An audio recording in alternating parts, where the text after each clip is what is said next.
মুখ্যমন্ত্রীর পদ না ছেড়ে অরবিন্দ কেজরিওয়াল ব্যক্তিগত স্বার্থ চরিতার্থ করছেন বলে কটাক্ষ করেছেন দিল্লি হাইকোর্ট।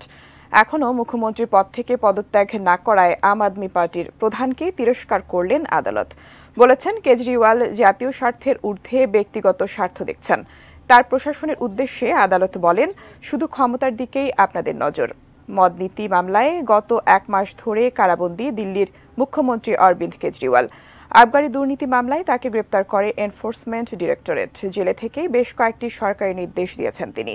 দলের পক্ষ থেকেও বলা হয়েছে, কারাবন্দী অবস্থাতেই সরকার পরিচালনা করবেন মুখ্যমন্ত্রী। অন্যদিকে কেজরিওয়ালের পদত্যাগের দাবিতে মামলা দায়ের করা হয়েছে। That the probe against corruption is not politically motivated and will continue.